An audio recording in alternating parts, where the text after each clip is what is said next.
दरबार में हाथ क्यों उठाए जाते हैं, थोड़ा सा आपको हम बता दें। कहीं भी जागरण होता है या कथा होती है, आपसे कहा जाता है कि दोनों हाथ ऊपर उठा करके जयकारा लगाइए। आखिर ऐसा क्यों कहा जाता है? बात उस समय की है जब द्रौपदी का चीरहरण हो रहा था।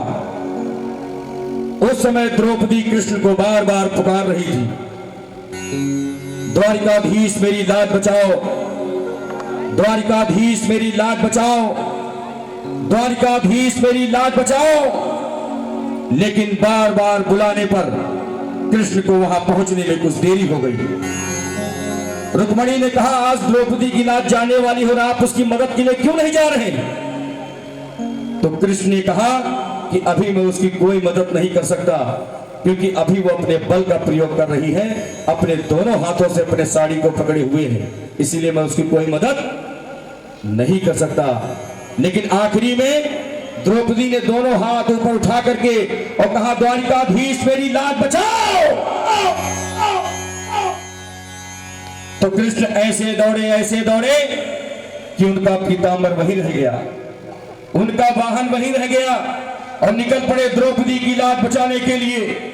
उनके पीताम्बर ने कहा, अरे प्रभु थोड़ा रुक जाओ, हम आपके कंधे पर तो आ जाए। लेकिन कृष्ण ने कहा कि मेरे पास रुकने का समय नहीं है। उनके वाहन गरुड़ देव जी ने कहा, प्रभु आप बैठ जाइए, आपको पल भर में पहुंचा देंगे।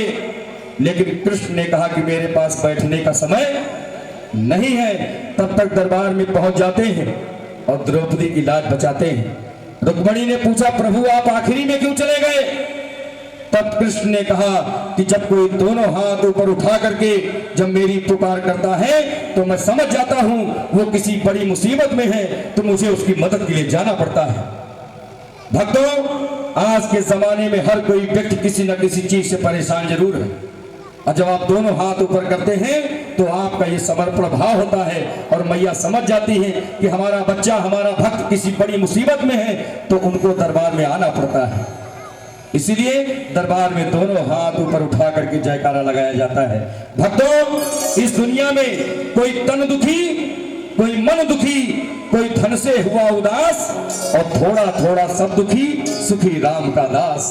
थोड़ा थोड़ा सब दुखी। इसीलिए भक्तों,